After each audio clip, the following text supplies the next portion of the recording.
Hey, everybody. This is Zach with the National Reentry Network, and I'm happy to host our Summer Intern Spotlight Series podcast here. The sad thing is, it is going to be the last one for this group of interns, but looking forward to being able to talk a little bit about their experiences and what has been going on over the past weeks.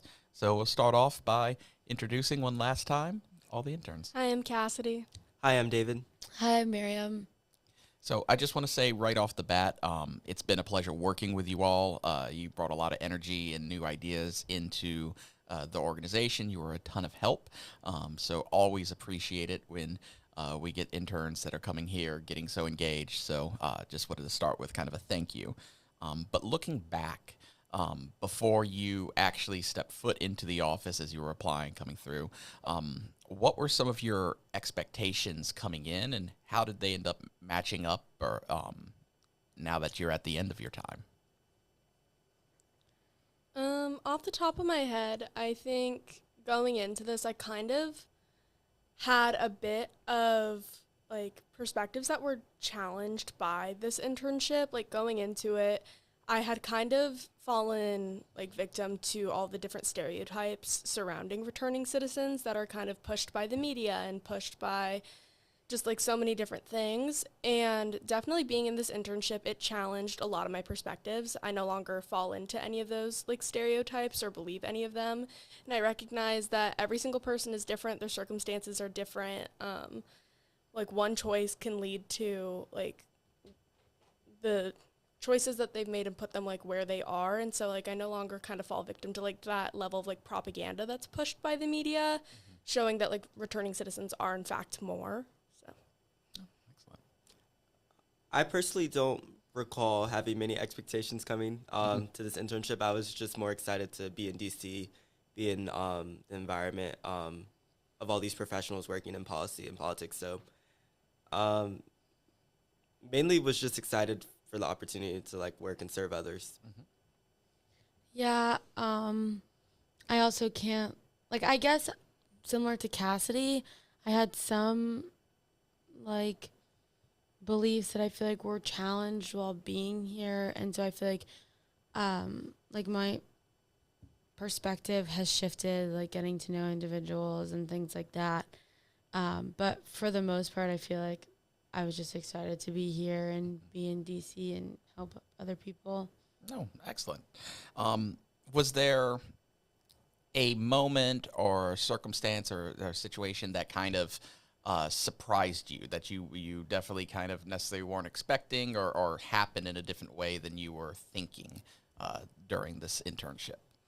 I think our visit to the DC jail, because the media always kind of shows a harsher version of a jail than you would really expect. So going into it, we were all a little bit nervous to visit the jail because my mom, she was a probation officer, so I had been in a jail setting before, but I had never actually been in a cell block or anything like that.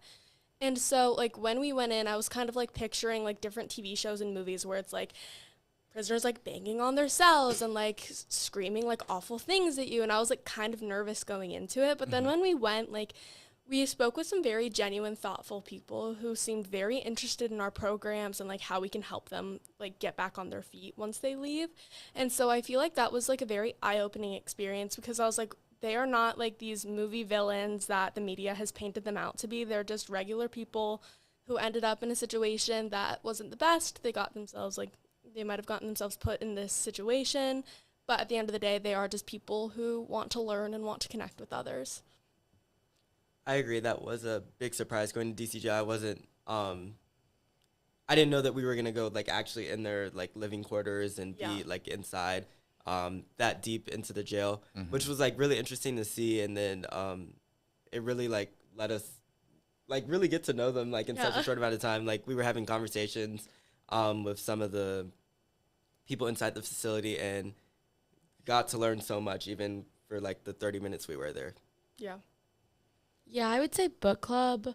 Book club was so much fun, and I feel getting to talk with our clients on a really personal level and talking about their past, and if they feel comfortable talking about, their crime and how it all kind of happened and like what led them to do that, and like kind of how like what their environment was at the time, or like their age and things like that. I think always brings perspective to issues when you have like a fuller understanding of an issue, obviously. But I think like book club really allotted like time, space, and emotion to be able to even have those conversations. And so I would say that book club was a very pivotal part of my time here. Okay. Well, kind of piggybacking off that notion, not just surprise, but how about favorite? Was there a either favorite program, favorite moment, experience, interaction that you guys had? Yeah, I think going off of Maryam, book club was by far like my favorite day of the week. Every Wednesday I was looking forward to book club. I was like, oh my gosh, I get to see everyone. I get to like talk with everyone. We get to have such good conversation and so much connection. And every week I was just holding on to the fact like book club is on Wednesday. Like I get to go see everyone. Like it's going to be so great. And like Maryam was saying, like we heard so many different stories. And it was just such an eye-opening experience, like hearing like how people moved through certain experiences definitely like resonated with us in so many different ways, and was like, wow, like no matter how down you are, you really can move through that. And so being able to hear those real life experiences was so, so important. I'd say my favorite time here was when we went to DC Council and we watched a reestablishment of the Returning Citizens Council. Hearing all those individuals talk about like why they wanted to be on the council, what they were doing in the community, was very impactful because it shows it's not just like the people here. It's not just Morca. Like there's a community of people who want to help returning citizens, and it showed like everybody coming together, and then also meeting with the staff within the housing committee, I think it was, like hearing how they got to where they were. That was just a fun day overall. Yeah, I feel like those were really good answers. Like those both were like really nice times, I think. Like to what David said about when we went to the reentry council with at DC Council, obviously. But it was really nice because I think again, like you have like these, you know, preconceived notions about people who have been to prison and, you know, what they're supposed to be like when they get out. And like to see individuals just be like the complete opposite was so like reaffirming in all the work that we do and like what the organization stands for, and seeing that because there was like a bit of like a hiccup within the group, and like there were like, you know, not super timely meetings, or they weren't really getting as much done as they had hoped to. And so seeing like this new wave of like fresh people and like fresh minds who maybe I was fooled, but they seemed like very proactive and like they really wanted to get things done. And so I think that was really exciting to see and hear. And then also obviously book club, it's literally the best. Like I feel like everyone should come to our book club at one time, like once in their life. Also, I really enjoyed the times where we would get to go down and help with like our Ready for Work program.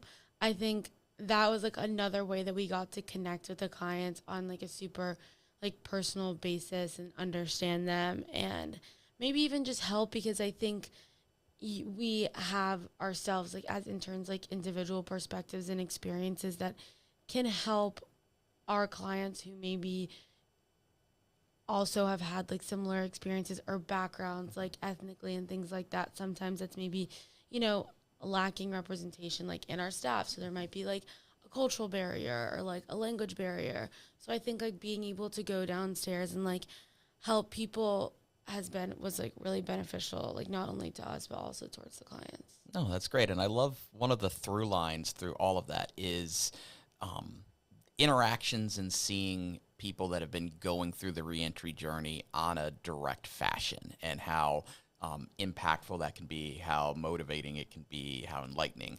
And I love that you can see that kind of coming through in all of them, whether it's hearing their stories in book club, whether it's working with them in Ready for Work, or whether it's seeing actual success stories kind of testifying before the council. So I'm glad you guys had a good experience with that.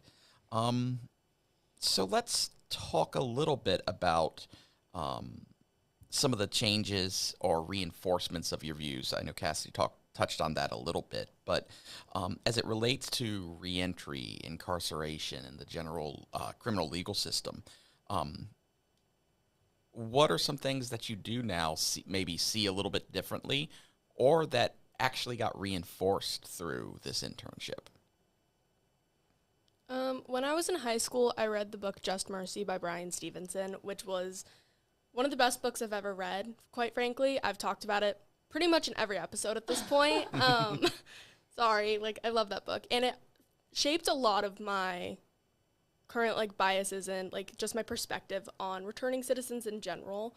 And so I think this internship kind of reaffirmed a lot of my pre-existing beliefs, and it like fully reaffirmed the quote I'm always saying in every single episode, that each of us is more than the worst thing that we've ever done.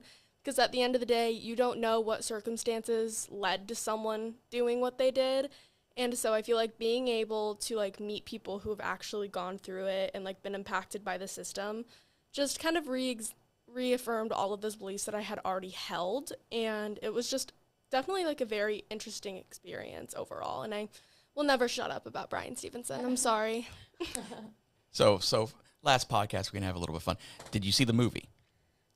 I did not. You have not? I have not. The book is always better than the movie. I'm sorry. I haven't. Okay. Michael B. Jordan, very good in the movie. I Jamie Foxx, very good in the movie. I love It was Jordan. very good.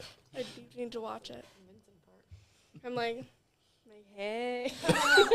Like, Michael, are you listening? There you go.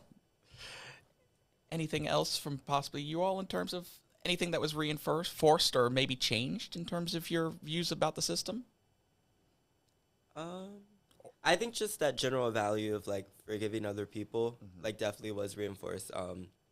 One thing the CEO of our organization always says is he doesn't believe in second chances. He believes in many chances, and I think that's not just something that like people should take in the reentry space, but just in their day-to-day life, is to continually like forgive other people. And that doesn't mean forget, but like give people another chance at like it's someone's first time living. So yeah, like holding someone accountable, but still forgiving their actions. I feel like one thing that I've noticed that's been like reaffirmed throughout this process is that like disproportionately the people who come through our programs like are brown and black. And I think you like read about all the articles and like you see the statistics online showing about how, you know, like there's certain communities and certain ethnic backgrounds and races that are impacted by the justice system more frequently than others. But I think like seeing it firsthand, and like I literally don't think there's been a singular white person that's come through here as a new client while we've been here. Yeah, the only one was a pre-existing client that we had met. They were already here. Yeah. So I think that was like super interesting to notice and like sit back and be like, oh, yeah. Mm-hmm. So let's talk a little bit about systems and the broader notion of nonprofit work, because I know you all now have experience with our organization, but I also know you guys were tied in with a lot of interns that were also helping out at various other nonprofits in the city. So having gone through this experience, where do you see the role of nonprofits as it relates to helping out the community and the various different groups that need assistance? I think I very much so see nonprofits as the link between the government and the community. Like, they're very much so like that kind of middle piece that allows kind of that respectful deliberation to occur kind of at a more streamlined level. Because I feel like when you're a single person and you don't really have like a set goal or like a set, like anything you're working towards actively, it makes it a bit hard. Because you already kind of know what you want to be advocating for, but when you're one person, it's very hard to get people to listen to you. But when you're backed by like a nonprofit organization, or when you like are able to find a group of people of like-minded individuals, it makes it so people are willing to listen to you more, and it makes it so change is easier to kind of create. Like, obviously, working with the government is never an easy thing, and, like, creating meaningful change is a very long, painstaking process. And so I feel like having nonprofit organizations definitely kind of helps push that movement forward a bit more, because they can work as that active link between the two and be constantly pushing, even when the individuals can't anymore. Very Interesting. Kind of like a force multiplier. Okay. Kind of, yeah.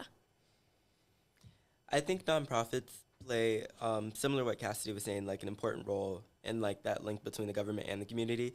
And they do a lot of the work that nobody else wants to do, starting from the ground up, being out in the community, speaking to people. And I think that's in a very like important part about the nonprofit space because it gives them that flexibility to do so as well. And like Maryam, I wanted to ask you kind of specifically because I know you're such a big fan of book club. I know you've brought it up a couple different times. Like, can you see like something like that? Could you see like a government entity trying to take the time and energy to run something like that, or a for-profit business trying to do that? Like, is that something that is unique to not a nonprofit that they would be willing to take the time to just bring people together to speak about a book? I mean, maybe I'm just like too positive. But Never. I think yeah, I really do. I think it's definitely easier for, like nonprofits to be able to do that, but I like know of like for-profit companies that like have their own book clubs like for people, or like you'll see in bookstores like they'll often do things like that. And I think maybe it's not necessarily the lack of them doing it in the first place. I think maybe it's the lack of like allowing space to like returning citizens specifically. So I think because I think you see like, children's book clubs or like, there's like grief book clubs, Right. like things like that are sponsored by, companies and things like that, or camps, like stuff like that, which are for profit. But yeah, I do think so. I think it just goes back to how we need to, start rethinking about humanity and hold hands and sing Kumbaya. So. No, that works. And never lose the positivity. I always appreciate that with you. So, okay, let's go for some just kind of rapid fire fun things here. What was your favorite podcast? Anyone can jump in on these. I'd say the last one we did. The social media? Right before this one, yeah. I think, I feel like we just flowed. I feel like it was the first time we sounded, not the first time, but I think it was a better time that we recorded it, when I feel like we sound pretty cohesive and like we all were passionate for what we're talking about. Okay. How about favorite location or place that you got to go to as part of the organization? I'd say the DC Council. I think every time we went there, it was definitely a very interesting, informative experience, and also we got to see like how local governance was working, and I just thought that was really interesting, and it was a really pretty building. Yeah, the Wilson Building is really, really a neat one. If you've never been to it and you live in DC, it's a neat one to visit. Okay, since you were saying how you were part of this, Expectations was just excited to be in DC. Favorite DC thing you've done since being here? There's too many. I really liked the wharf. I went there like during 4th of July, and like just the area being by the water like reminds me of home. But I'd say that's one of like the favorite things I've like, just being in and out like around the wharf. Okay. What was it like being in DC for the 4th of July and during a lot of this, semi-quincentennial, such a long word, I always get it wrong, kind of experience? Was it kind of neat being at the nation's capital during those periods? It was definitely really cool, but also hearing the flyovers like every few minutes being like, flyover. Like one of my roommates, literally every time they would fly over, she would just call out, flyover, fly. Like, and so like, what is happening? And then right after the fireworks, the air quality was so bad. Oh, yeah. Like it was like choking on chemicals. But aside from that, like it was so much fun. Like it was so lively. And like I also spent my 4th of July at the wharf, and it was so much fun. And there's just so much to do in DC in general, and it's such a pretty place. So it was definitely a cool experience. It low-key made me feel really patriotic. Mm-hmm. Yeah, literally, like I'm proud to be an American. Yeah, no, it's one of those. I always tell people it has not stopped being surreal to me that every morning riding into work, I like look to my right and there's the Capitol building, and I look to the left and there's the Washington Monument. Like it's still a little surreal. It's hard to not let that affect you a little bit. Cake or ice cream? Ice cream. Ice cream. Ice cream cake. Oh, we got one cake. Oh, okay. See, we got a burgeoning like politician here. We got to gives the answer for both sides. Okay. So how about one word to describe your experience with the internship? Fulfilling. Transformative. Dang it, I was gonna say transformative. Oh gosh, just informative. Yeah, I'm stuck on the formative. Sorry. That works. All right. So let's look ahead a little bit. I know you guys are all going back to school for at least another year. I believe some of you are close to graduation. Yeah, almost there. But going forward, what's kind of what's the next goal for you in life? Well, first I want to graduate. Yeah, I'm that's a almost good there, point. so I just want to make sure I do that. But yeah, so both of my jobs right now in Colorado are on my university campus. So once I graduate, I will no longer have a job because, you have to be a student to hold student jobs. And so getting a job, that's my like big picture goal. And I think the dream would be working in the Colorado State Legislature. I think that would be really cool. I'm not sure in what capacity yet, but that would kind of be the dream, is working for the Colorado state government in some way. Okay. Next big goal, get all A's this next semester. True. I think, I don't know what, I'm like still trying to figure out what is next academics wise, but just enjoy my last like 2 years in college, and like YOLO, live life. There you go. Yeah, heavy on the all A's, or try to. GPA matters. Yeah, I think start thinking about next summer's internships. Oh my God, abroad. I need to do my abroad stuff. Where do you want That's to go a- abroad? That's what I need to get thinking about. So There's no like top country on the list right now, or no. real? Go to London. Yeah, my sister went to London, but like all my best friends from high school are going to Madrid. So I don't know. We'll see. One of my best friends just came back from Madrid and loved it. Yeah, Madrid's cute. I've heard We'll great see. things about it. Yeah. So for the last little bit here, we're going to go a little bit, not necessarily directly relevant to this, but a little bit into you all personally. With I want to ask one question of each of you that's a little bit into your personality and things over time. And I'm going to start with David because he just whispered go to London, and I wanted to ask. I know he had previously went abroad to London for parts of this. How did you enjoy London? What was it like? It was the best thing ever. It was my first time in Europe, but it was just everything about it. The people I met, like to the experiences I was having, to traveling, like to taking a weekend trip and just a book. Like I've never been able to pack in a book bag until the summer, and now like a little weekend, like I can put everything in a book bag and just kind of go. But I don't know. It was just everything about it. Like there isn't like one thing I can pinpoint, which is why I love it. And low-key, everybody asked me like, so like, do you want to go back to London? And it wasn't even London. I think it was just like going on like vacation for that like an extensive period of time. It's just, and then like the school part was like on the side, but Okay. it was just like, I don't know, being gone for that long was just really cool.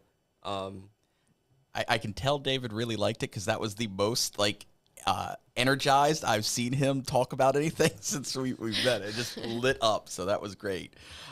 Maryam, so I know you from Miami, lived there. For everybody that's outside of Miami, Miami is like this giant glitz. Everybody wants to go there. Like, what were some of your favorite things to do in Miami, actually growing up and living there? I love Miami. I think it's definitely worth the hype. There's definitely parts that aren't, and it's definitely, I feel like, slowly deteriorating. Oh, no. In a way. I think it's like, becoming, that meme that's like super freaking plastic. You know what I'm talking about? Like that's what it's like becoming. East Coast LA. Yeah, it's just like it's losing its culture, which is so sad because that's what's so beautiful about it. But that was not the question. Definitely going to the beach. I love the beach. The beach is like definitely played a huge role in my childhood. I think, oddly enough, I think it's just warm weather. Like you are constantly able to do anything. Like you can just go outside and do something, or you can stay inside and do something, but it's like you have the option of going outside. And it's like, I think I spent like 95% of my childhood just outside. Nice. Yeah. Beach or pool? Are you more of a beach or pool person? Beach then pool. Okay. Oh, yeah. Okay. Good order there. Okay, Cassidy. So this is such coming from the sports geek of me, but were you on campus kind of when the transition happened, when, Colorado became prime U, basically? That was my freshman year. Oh, wow. Yeah, I was walking onto campus as Dion was walking onto campus. So all the hype was there my freshman year. It was insane. Like, we had what's it called? The ESPN, like, game day stuff, like, all over campus. And so my freshman year dorm was right next to Farron Field, which is where most of that was hosted. Oh, wow. And so at 4 a.m, I'm woken up to screaming and bands, and I'm like, okay, we gotta go. Like, we gotta go get turned. We have to go do stuff. I go outside, and Lil Wayne is performing, like, right in front of me. Like, I got to high-five Lil Wayne. I texted my brothers about it. They were like, are you kidding me? I was like, yeah, he's just chilling up there. Like, I saw Dion. Ralphie was on campus. That's our Buffalo. And then, like, The Rock was on campus at one point. Like, we had so many random celebrities all over campus at the most random times. And I work at our campus bookstore, and so the Sanders brothers would come in there quite often. Like, it was just so lively being on campus, and, like, still, like, the Dion hype hasn't gone away. Oh, really? Even though we're not, like, as good as we kind of hoped we would be with him. We're still, like, the hype is still there, even though, like, Shador and Shiloh aren't there, even though Travis Hunter, like, they're all playing professionally now. The hype just has not gone away. Wow. And it is just, like, so much fun going to a football game and being like, there's so many famous people on that sideline right now. Yeah, it's got to be. It was so fun watching that from a distance, because you see that at, like, USC and some of these big schools. You don't expect it from Colorado, and to see just it all flood in, that had to be a neat experience. I didn't realize it was your freshman year. It was really funny just because, like, I knew I was going to see you either way. And when it was announced, like, my dad was a big Deion Sanders fan growing up, because, like, we're a sports family. Like, my brothers played baseball and football, and I played softball and volleyball. Like, there were so many sports in our family at all times. And my dad was just the biggest DB3 fan, like, Dion, like, big fan of football. And so when it was announced, he was like, oh, we're going to every game. And it was just electric every single time. And being able to go straight from the stadium to my dorm room was just so nice, being like, okay, bye, I'm already home. No, that's fantastic. Well, thank you all for sharing a little bit. Thank you for your time with us here at the organization. You will definitely be missed. I hope everything goes wonderfully for you as you move forward. I hope those goals that you had laid out end up becoming successful, and I know you guys are going to be doing great things. And I hope that as you leave, as we've been putting the spotlight on you all, I hope you're able to put the spotlight on your experiences and help others kind of learn some of the same things you realized while you were here. So thank you, everybody, for listening, and that wraps up our Spotlight series with this set of interns. Have a great day.